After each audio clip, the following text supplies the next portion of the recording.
आप सबको नमस्कार। आज दूसरे वाले लॉकडाउन का आखिरी दिन है। केंद्र सरकार ने ऐलान किया है कि 2 हफ्ते के लिए लॉकडाउन को और बढ़ाया जा रहा है, लेकिन कुछ छूट दी जा रही हैं।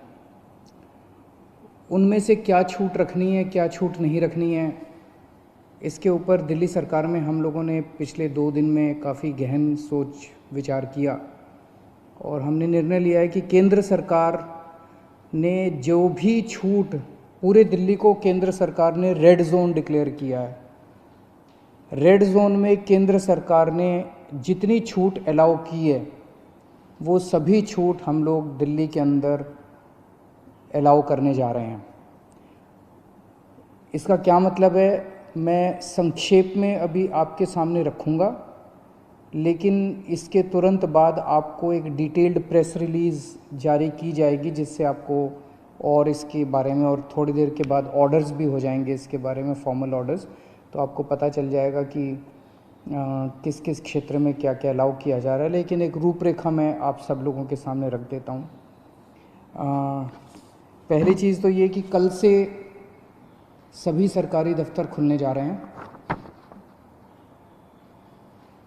कई सारे सरकारी जो एसेंशियल सर्विसेज से डील करते हैं सरकारी दफ्तर, उन एसेंशियल सर्विसेज वाले सरकारी दफ्तर में 100% अटेंडेंस होगी। लेकिन दूसरे सरकारी दफ्तरों में जो एसेंशियल सर्विसेज से डील नहीं करते, वहाँ पे डिप्टी सेक्रेटरी लेवल तक, डिप्टी सेक्रेटरी एंड अबाव 100% आएंगे लोग, और उसके नीचे वाले स्टाफ में 33% स्टाफ आएगा।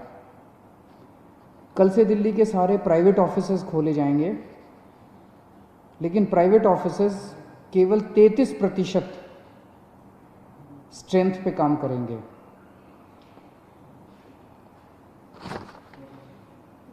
लेकिन जो जो चीज़ें इस वक्त अलाउ नहीं की जा रही, air travel, rail travel, metro बंद रहेंगी, और अंतर्राज्यीय बसें बंद रहेंगी।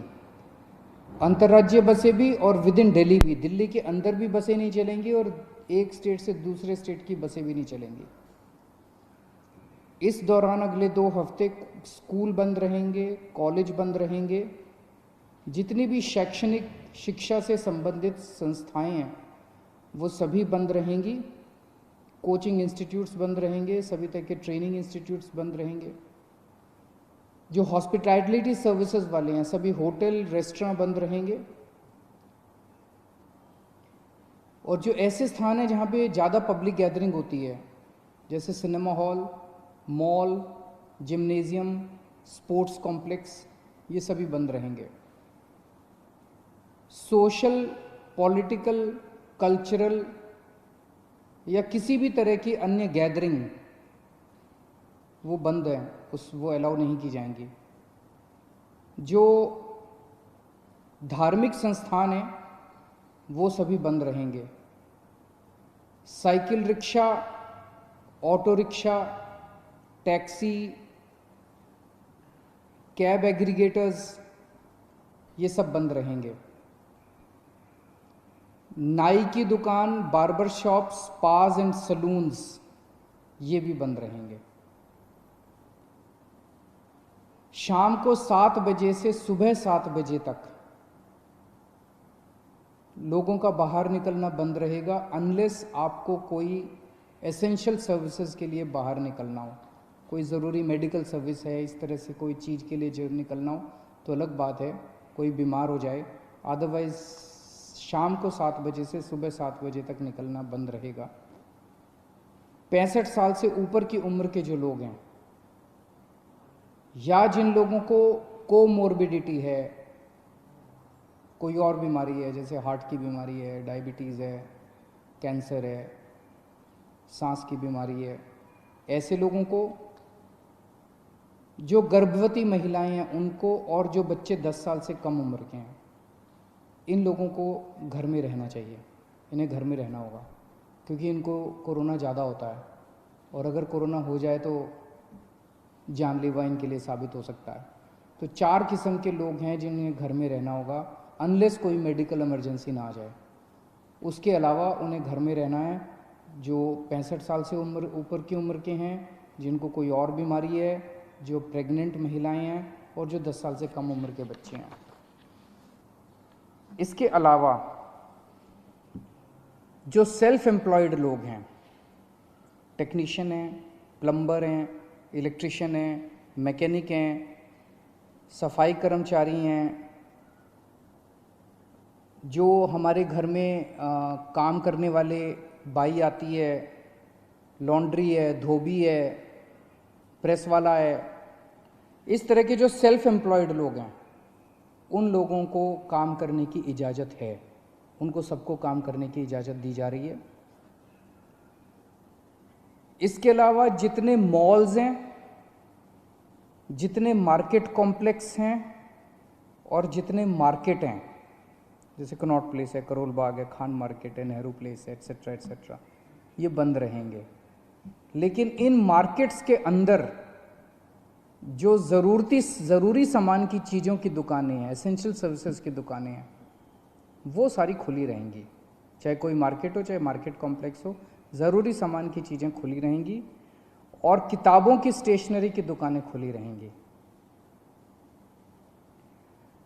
लेकिन जो स्टैंड अलोन शॉप्स हैं, जो नेबरहुड कॉलोनी शॉप्स हैं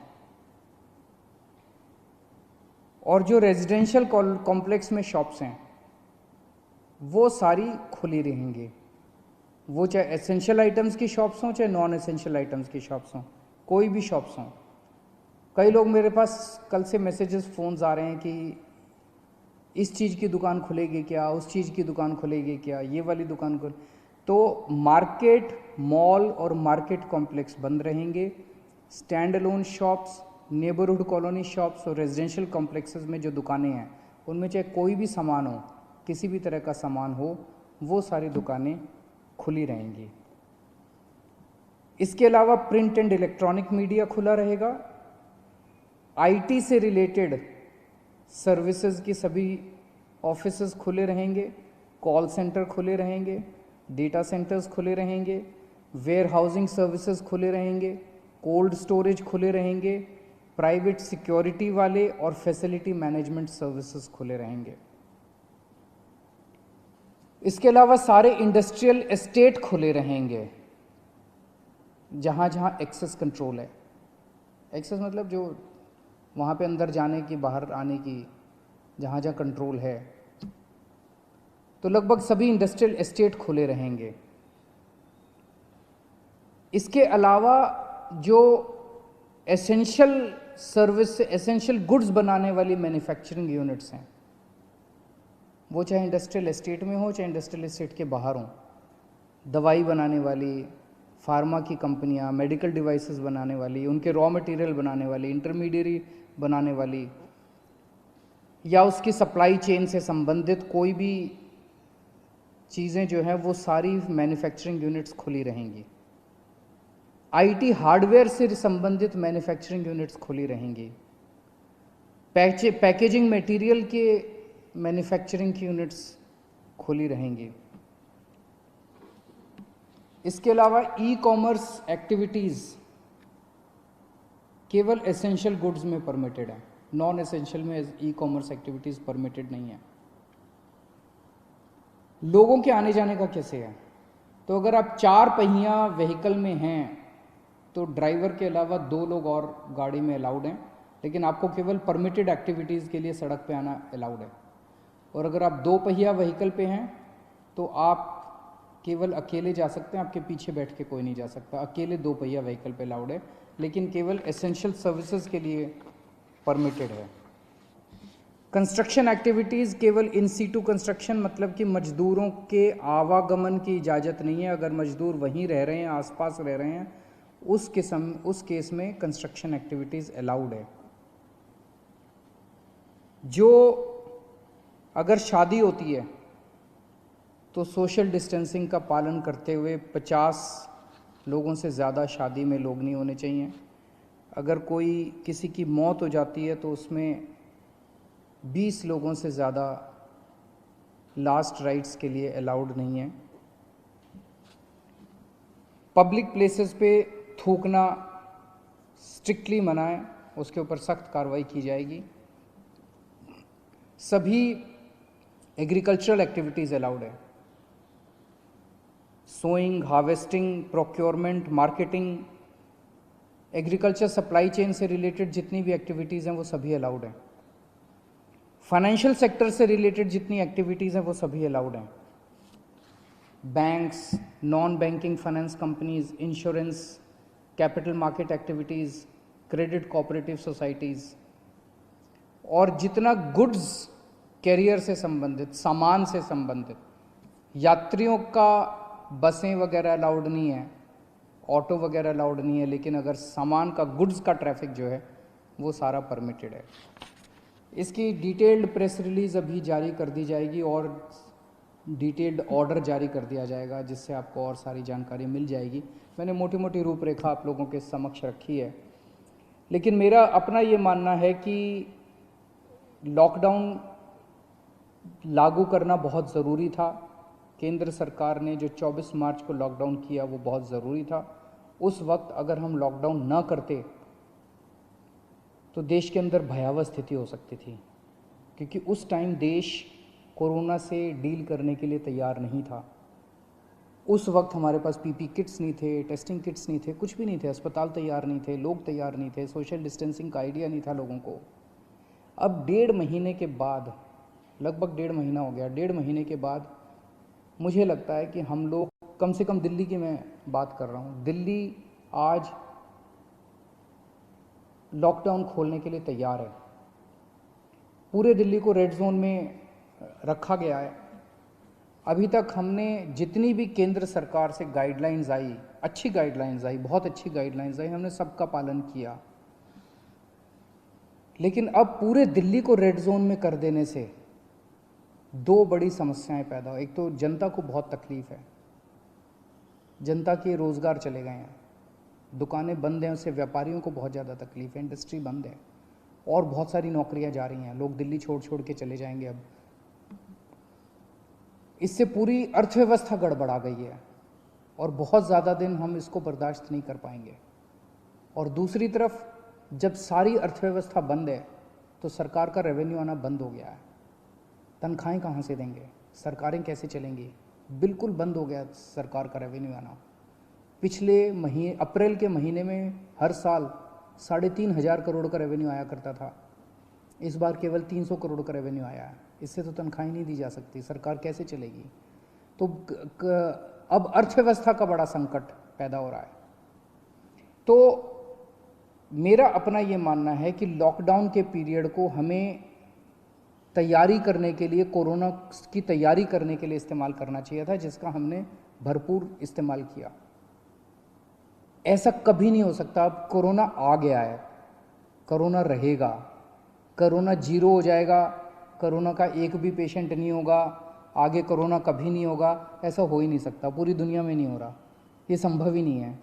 अब हमें कोरोना से जीने की, कोरोना के साथ जीने की तैयारी करनी पड़ेगी, इसकी आदत डालनी पड़ेगी।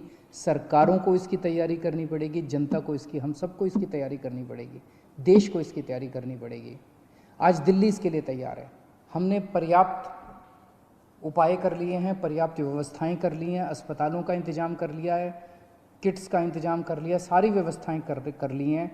अगर लॉकडाउन पूरी तरह से दिल्ली में खोल दिया जाता है, हमने सुझाव दिया है केंद्र सरकार को कि जो जो कंटेनमेंट जोन हैं दिल्ली के अंदर, लगभग 97 कंटेनमेंट जोन्स बचे हैं, जो जो कंटेनमेंट जोन हैं उनको पूरी तरह से सील कर दिया जाए और बाकी दिल्ली को ग्रीन कर दिया जाए।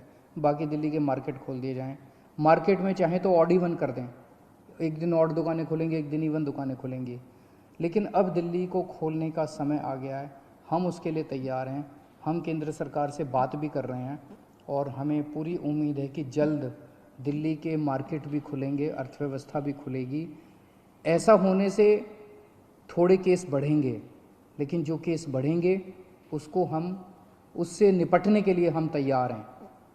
हमारा इस वक्त सबसे बड़ा 2 मकसद हैं। पहला मकसद है कि किस तरह से दिल्ली के अंदर कोरोना से होने वाली डेथ्स को कम किया जाए, और हम अभी तक काफ़ी कम करने में सक्षम रहे हैं, सफल रहे हैं।